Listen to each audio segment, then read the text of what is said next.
nilang lokohin yung mga kasama nila na uuwi daw ang Tatay Digong. Oo nga. At Matagal na daw, Prof, na ayun na nakauwi. ayun na nga. Tapos ginigipit Yun yung daw. Kaya ang nga mga- daw, Prof, ganito ang, ang pronouncement nila. Hindi nyo lang alam, matagal nang nakauwi si Tatay Digong namin. Kaya nga wala na silang maipakita sa ICC na mukha ni Digong na buhay. Kasi ang totoo, nakauwi na raw. Ganon. Galing gumawa ng kwento. No? Pero ang matindi ng partner, sinasabi nila na nakauwi na. Pero bakit napunta pa rin doon sina Vice President Sara Duterte? Nagsha-shopping na lang daw sila Sara doon. Namamasyal na lang. Namamasyal na lang.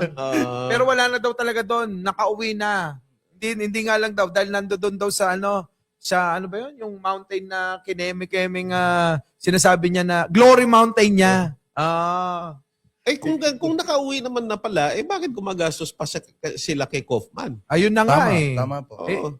Yun alam mo kasi yung alam nyo mga kababayan yung kulto talaga ni Duterte, madaling paniwalain sa mga bagay-bagay na kapag ka gusto lang nila yung nagsasalita. Hindi na nila nire-research kung may katotohanan ba o talagang gusto lang silang utuin at lokohin. Sa mga DDS to, yung kulto nyo, madali talagang lukuhin. Ang dami kasing mga naniniwala sa mga sinasabi nilang ganyan, nakauwi na. Abay, talaga makikita mo sa comment section, ay, belat kayo, nakauwi na nga si Tatay Digong Kaya nga hindi na mapakita doon sa ICC Ganon. Ito talaga partner yung ito yung posibleng na mangyari. Yung sinasabi nila, kung makukumbinsi nila si Senator Bato de la Rosa na halimbawa, lumabas na yung arrest warrant, i-implement na at tanggapin ni Senator Bato de la Rosa na maaresto siya, kung susundin ni Senator Bato yung payo po ng former Chief Justice na akuin lahat ng pananagutan at sabihin na siya yung nagplano, siya din yung nag-implement, baka mapawalan sala si dating Pangulong Duterte. Doon makakauwi si dating Pangulong Duterte. Yun nga partner kasi nga yun yung sinasabi ng mga ng mga eksperto, Prof. Ano sa palagay nyo, maaari bang mangyari yon na akuin na lang ni Bato yung lahat ng kasalanan bilang naman kapalit ng Mga nagawang maganda. mabuti daw sa kanya Digo. ni Tatay Digong niya. Dahil sabi niya pangalawang ama ko na yan, paiyak-iyak pa. Tapos sabi niya kahit saan siya magpunta, sasama ako sa kanya. Sabi niya ganon. Oo, okay nga yun para maiba naman. Di ba? Alam mo kung ang nagsabi niyan, yung manganganta na abogado pala, sasabihin ko na hindi ka panipaniwala yan. Opo. Pero dating justice ng Supreme Court yung nagsabi. Sino yung manganganta, Prof? Kasi may abogado daw yun. may kilala ko si DJ, si Danielito Jimenez. Yun ni Doktor pa Shout daw. out. Shout out ko lang, Prof. Oo, Shout out. Thank you naman sa kape. Shout out po. Thank you very much po. Doktor pa ng civil law yan, ha? Talaga? Oo. Pero Grabe. itong isang mangangantang to, Hindi yan si Danielito. hindi yan, iba yan. Iba yan no? Kaibigan natin yan. Iba to, hindi ko alam kung kaninong kaibigan ito No, pero alam mo itong mangangantang to, ngayon ko lang nalaman na abogado, tapos magkokomento ng mga malalaking issue, ang tanong, may hinawa ka na bang kaso ito? Sino ba yan? Yan ba Prof yung nagsabi na dalawa yung Pilipinas? Hindi ko alam kung anong pinagsabi nito. Minsan hindi ko nakitaan yan, Prof, ng nagkaroon man lang ng kasong hinawakan. Dating naggigitarang kumakanta yan.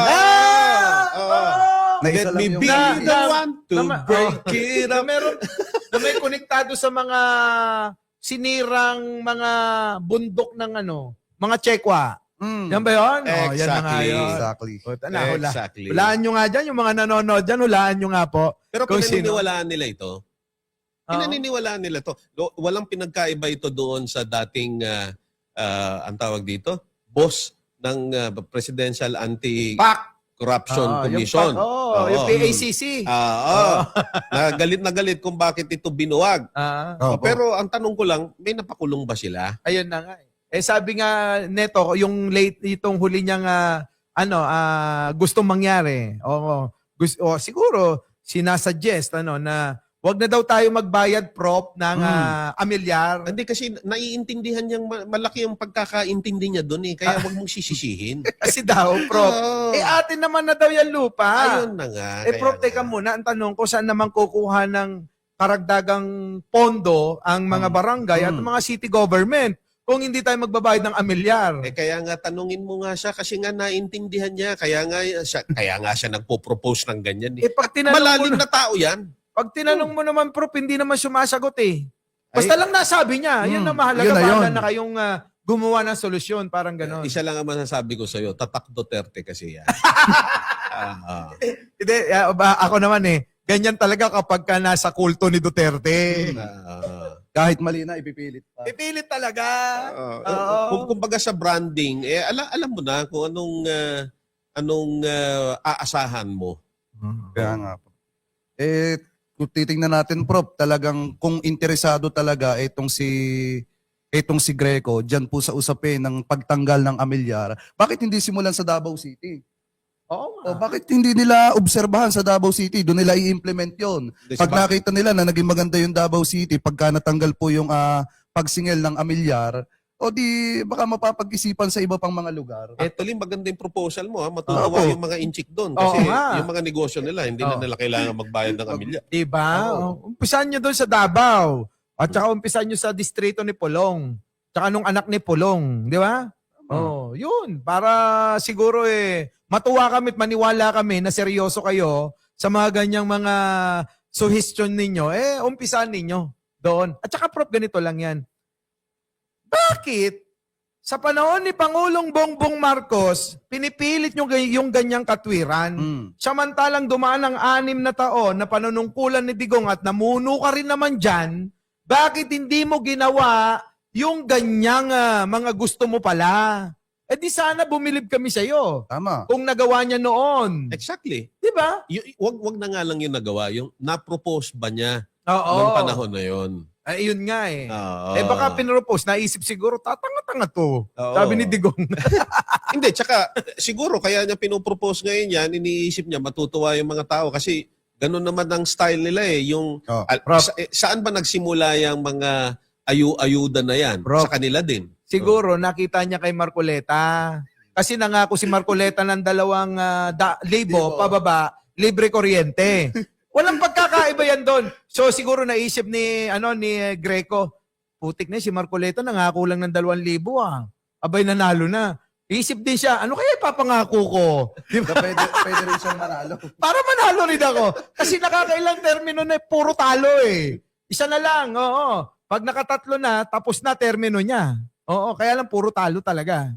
Hindi ko nga maintindihan kung anong mga plano nila. Pero meron na silang meron na silang senatorial slate by the way. Oo. Napakaaga. Yung mga maiingay. Sila Guanzon, nando doon.